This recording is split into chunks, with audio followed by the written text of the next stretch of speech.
আমাৰ কেন্দ্ৰীয় মন্ত্ৰী জনপ্ৰিয় সাংসদ ডিব্ৰুগড় লোকসভা সমষ্টি ৰমেশ তেলী ডাঙৰীয়া, ডিব্ৰুগড়ৰ আপোনালোক সকলোৰে অতি মৰমৰ জনপ্ৰিয় বিধায়ক অনন্ত ফুকন ডাঙৰীয়া, মণ্ডলৰ সভাপতি অজয় ভূঞা ডাঙৰীয়া, 2 নং ৱাৰ্ডৰ কমিশনাৰ দৰ্শন দাস ডাঙৰীয়া,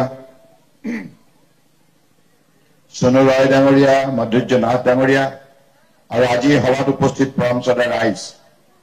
আজি এইখন সভাত মই এটা কথা লক্ষ্য কৰিছো, 98% মহিলা, 98% women।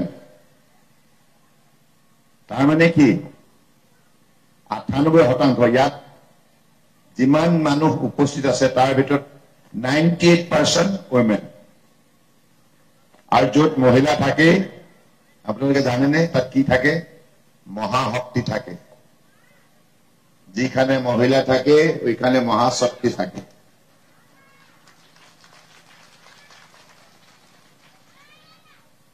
লোকসভা নিৰ্বাচন অহা পৰহিলৈ আমাৰ এই অঞ্চলত হ'ব 19 তাৰিখে।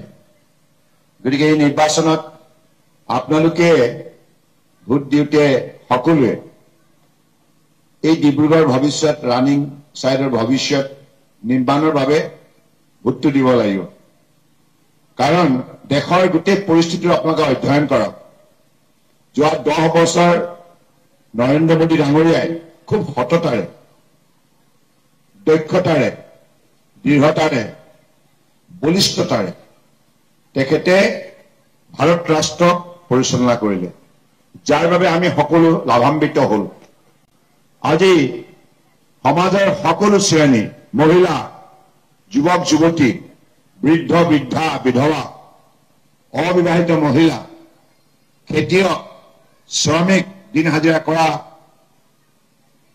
আমাৰ শ্ৰমিকসকল আৰু ষ্ট্ৰীট ভেণ্ডৰ, সৰু সৰু দোকান, সৰু সৰু ব্যৱসায় কৰা সেইসকল ব্যক্তি আৰু ইয়াৰ উপৰি দিব্যাংগসকল, সকলো শ্ৰেণীৰ মানুহৰ কাৰণে আঁচনি প্ৰস্তুত কৰি তাক সঠিকভাৱে ৰূপায়ণ কৰি আজি প্ৰতিগৰাকী নাগৰিকক সন্মান সহকাৰে ভাৰতবৰ্ষৰ বুকুত জীয়াই থকাৰ এটা অধিকাৰ তেখেতে প্ৰদান কৰিলে। সেইকাৰণে আজি ভাৰতবৰ্ষক বিশ্বৰ সকলো ৰাষ্ট্ৰই ভাৰতবৰ্ষক গুণানুকীৰ্তন কৰিছে।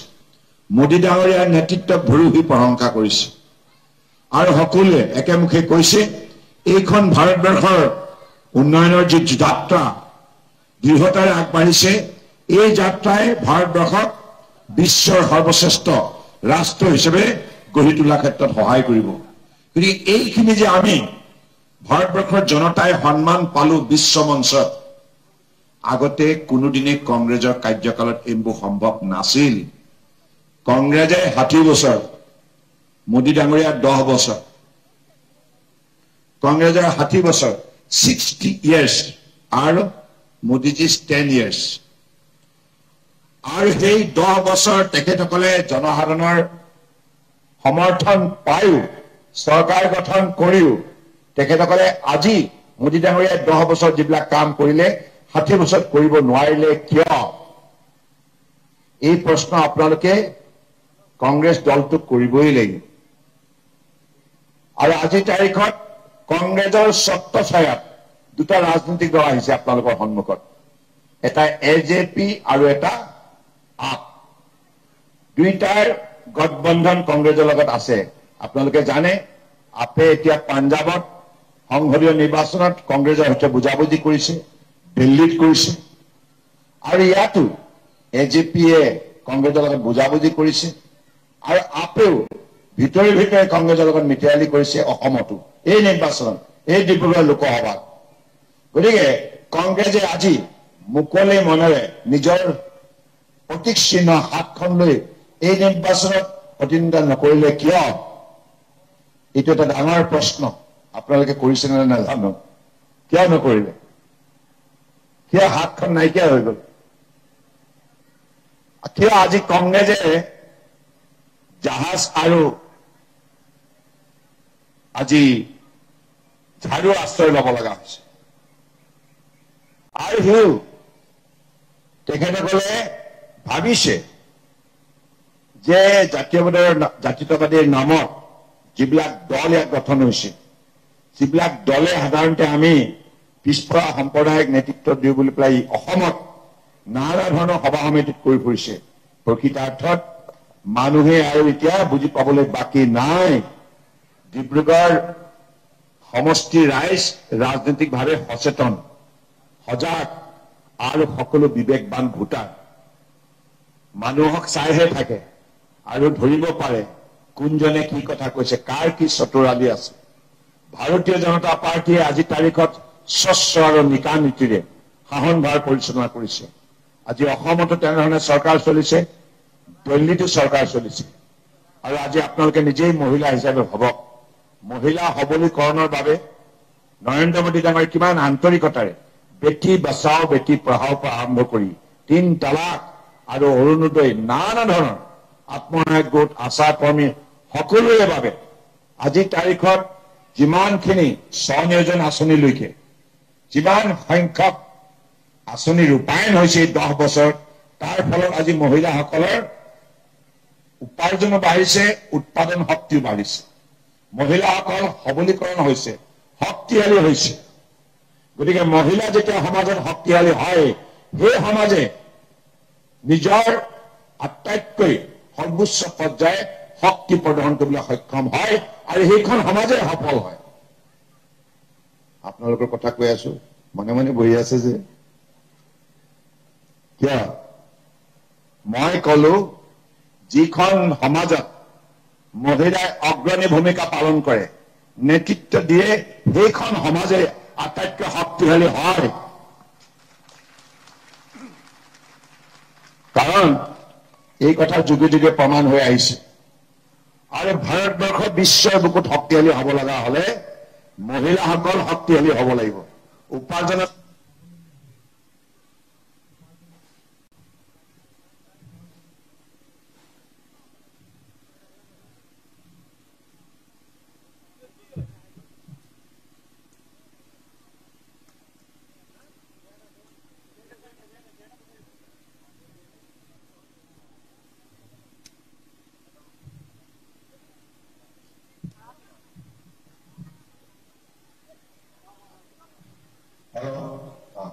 উপাৰ্জনৰ ক্ষেত্ৰত শক্তিশালী হ'ব লাগিব। গতিকে এটা সময়ত আপোনালোকে নিজে ভাবক, যেতিয়া কংগ্ৰেছে ৰাজত্ব চলাইছিল, আজি যেনেধৰণে মহিলা আইসকলক মোদী ডাঙৰীয়া সন্মান দিছে, অগ্ৰাধিকাৰ দিছে, সেই সুবিধা কিন্তু কংগ্ৰেছৰ কাৰ্যকালত নাছিল।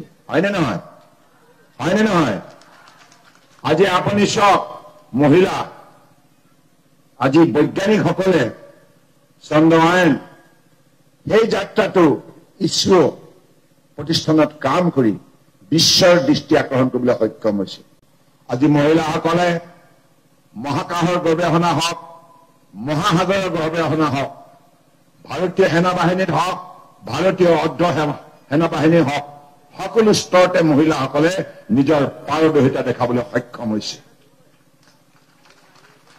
এইবাৰ গণৰাজ্য দিৱসত দেখিলে মহিলাৰ শক্তি কেনেধৰণে কৰ্তব্য পথত সুন্দৰভাৱে প্ৰদৰ্শন কৰিলে। বিশ্বৰ আগশাৰীৰ ৰাষ্ট্ৰই এই দৃশ্য একেবাৰে সূক্ষ্মভাৱে প্ৰত্যক্ষ কৰি আজি সকলোৱে প্ৰশংসা কৰিছে ভাৰতবৰ্ষক, যে এইখন ৰাষ্ট্ৰই একবিংশ শতিকাত নিশ্চিতভাৱে বিশ্ব শ্ৰেষ্ঠ ৰাষ্ট্ৰ হ'ব। আৰু একবিংশ শতিকা কাৰ নামত যাব? এই একবিংশ শতিকা মহিলাৰ শতিকা হ'ব। গতিকে মোদী ডাঙৰীয়াই অহা 5 বছৰ ভাৰতবৰ্ষক আপোনালোক সকলোৱে সহযোগত পুৰুষ, মহিলা, যুৱক, যুৱতী, সকলোৰে শ্ৰমিক, খেতিয়ক সকলোকে লগত লৈ আগন্তুক দিনত দেশক বিশ্বৰ ৩য় স্থানত উপনীত কৰাৰ বাবে সংকল্প গ্ৰহণ কৰিছে। গতিকে ভাৰতীয় জনতা পাৰ্টীয়ে এনে ৰাজনীতি নকৰে, যিটো ৰাজনীতি বৰ্তমান এজেপি আৰু আপে কৰি আছে। তেখেতসকলৰ কোনো নিৰ্দিষ্ট লক্ষ্য নাই। তেখেতসকলে এটাই শিকিছে, এজেপি প্ৰাৰ্থীগৰাকীতো অনবৰতে মানুহক গালি দিয়া, সেইটোৱে তেওঁৰ শিষ্টাচাৰ নমুনা, হয়নে? তেখেতে ভৱিষ্যতৰ দিনত আমাৰ অসমখনৰ বাবে অসমৰ বুকুত বসবাস কৰা বৰাক ব্ৰহ্মপুত্ৰ পাহাৰ ভৈয়াম বৃহত্তৰ অসমীয়া জাতিৰ বাবে কি কৰিব কোনো এজেণ্ডা নাই। কেৱল নিকৃষ্ট ভাষাৰে বিৰোধীক সমালোচনা কৰাই হৈছে তেওঁৰ, এইটোৱে হৈছে তেওঁৰ নীতি। গতিকে আমাক লাগে উন্নয়ন, আমাক লাগে শান্তি, আমাক লাগে সমন্বয়, আমাক লাগে আন্তৰিকতা, আমাক লাগে শ্ৰদ্ধা ভক্তি, আমাক লাগে মৰম। গতিকে সেইখন সমাজ ভাৰতবৰ্ষৰ বুকুত শক্তিশালীভাৱে নিৰ্মাণ কৰাৰ স্বাৰ্থত মোদী ডাঙৰীয়াই ভাৰতবৰ্ষত এটা সাৰ্বজনীন নীতি গ্ৰহণ কৰিছে। সবকা সাথ, সবকা বিকাশ, সবকা বিশ্বাস, সবকা প্ৰয়াস। কওকচোন চাৰিটা কথা।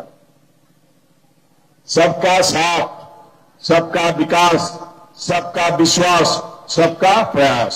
অৰ্থাৎ আমি সকলোৱে এজনে আন এজনক বিশ্বাসত লৈ আমি কঠোৰ পৰিশ্ৰম কৰি আমাৰ সমাজৰ শান্তি, সমন্বয়, প্ৰগতি সম্ভৱ কৰি তুলিব লাগিব।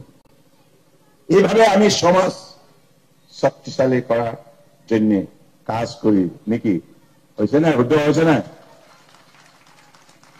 গতিকে মই ভাবো যে আমি সকলোৱে সেই লক্ষ্যৰে আগুৱাই যাব লাগিব। এই ডিব্ৰুগড় চহৰ ৰানিং চাইট প্ৰতিটো ৱাৰ্ড আগন্তুক দিনত, যিহেতুকে আপোনালোকে এতিয়া পৌৰসভাত নাই, পৌৰ নিগমত আছে, মিউনিচিপাল বোৰ্ডৰ পৰা মিউনিচিপাল কৰ্পৰেশ্যন হ'ল, 180 বছৰৰ চহৰখনে এটা সুকীয়া সন্মান বুটলিবলৈ সক্ষম হ'ল। এই সন্মান কোনে দিলে? নৰেন্দ্ৰ মোদী ডাঙৰীয়াই দিলে। আজি ডিব্ৰুগড় চহৰৰ এটা সুকীয়া মৰ্যাদা সেই ডিব্ৰুগড় চহৰে বুটলিবলৈ সক্ষম হ'ল। ভাৰতবৰ্ষৰ মানচিত্ৰত যেতিয়া এইবিলাক কথা অধ্যয়ন হ'ব, Mumbai corporation, Delhi corporation, Chandigarh corporation, Hyderabad corporation, Dibrugarh corporation, সেই পৰ্যায়লৈকে চহৰৰ মৰ্যাদা বৃদ্ধি কৰা হ'ল। তাৰ বাবে নিশ্চিতভাৱে মই পৰম শ্ৰদ্ধাৰ প্ৰধানমন্ত্ৰী নৰেন্দ্ৰ মোদী ডাঙৰীয়াক ধন্যবাদ জনাইছো, ডক্টৰ হিমন্ত বিশ্ব শৰ্মাকো ধন্যবাদ জনাইছো, আৰু আমাৰ সাংসদ মৰমৰ ৰমেশ তেলী ডাঙৰীয়া আৰু জনপ্ৰিয় বিধায়ক প্ৰশান্ত ফুকন ডাঙৰীয়াকো ধন্যবাদ জনাইছো। কাৰণ এইটো সাধাৰণ সফলতা নহয়।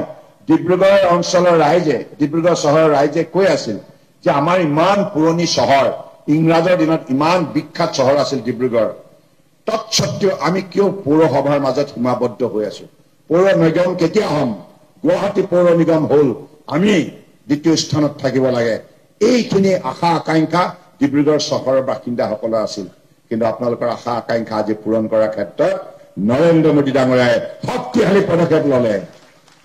আৰু সেই নৰেন্দ্ৰ মোদী ডাঙৰীয়াই আগন্তুক দিনত এই ডিব্ৰুগড় চহৰক এখন পাকৈত চহৰ, স্মাৰ্ট চিটি হিচাপে গঢ় দিয়াৰ লক্ষ্য স্থিৰ কৰিছে। গতিকে এইভাৱে মই বিশ্বাস কৰোঁ আপোনালোকে সকলোৱে নৰেন্দ্ৰ মোদী ডাঙৰীয়াক এই নিৰ্বাচনৰ যোগেদি তৃতীয়টো কাৰ্যকালৰ বাবে প্ৰধানমন্ত্ৰী হিচাপে তেখেতৰ আসনত অধিষ্ঠিত কৰক। আমাৰ ভাৰতবৰ্ষৰ সকলো মানুহে আন্তৰিকতাৰে বিচাৰিছে যে এইখন দেশত এগৰাকী সৎ, নিষ্ঠাৱান, কৰ্মদক্ষ, কঠোৰ পৰিশ্ৰম যদি প্ৰধানমন্ত্ৰী থাকে, নেতা থাকে, তেতিয়াহে দেশ প্ৰগতিৰ পথত যাব। আৰু সেই নেতাজনে হৈছে পৰম শ্ৰদ্ধাৰ আদৰ্শবাদী নেতা, পৃথিৱীৰ সৰ্বাতোতকৈ লোকপ্ৰিয় নেতা প্ৰধানমন্ত্ৰী নৰেন্দ্ৰ মোদী ডাঙৰীয়া। গতিকে আপোনালোকে সকলোৱে সহায় কৰিবতো পৰহিলৈ? কৰিবনে? পদুমৰ ছবিত ভোট দিয়ক, পদুমৰ ছবিত ভোট দিয়ক, পদুমৰ ছবিত ভোট দিয়ক। হাত কিছুমানৰ উঠা নাই, প্লিজ। পদুমৰ ছবিত ভোট দিয়ক, পদুমৰ ছবিত ভোট দিয়ক। নৰেন্দ্ৰ মোদী জিন্দাবাদ, নৰেন্দ্ৰ মোদী জিন্দাবাদ, হিমন্ত বিশ্ব শৰ্মা জিন্দাবাদ, হিমন্ত বিশ্ব শৰ্মা জিন্দাবাদ, ৰমেশ তেলী জিন্দাবাদ, रमेश तेली जिंदाबाद, प्रशांत फुकन जिंदाबाद, प्रशांत फुकन जिंदाबाद, बीजेपी जिंदाबाद, बीजेपी जिंदाबाद। भारत माता की, भारत माता की, भारत माता की, भारत माता की জয় আই অসম, জয় আই অসম, জয় আই অসম। ৰাইনিং চাইডৰ সমাজ বৰ ধুনীয়া, আপোনালোক ইমান শৃংখলাবদ্ধ, আপোনালোকক মই কৌটি কৌটি কৃতজ্ঞতা জ্ঞাপন কৰিছো। নমস্কাৰ।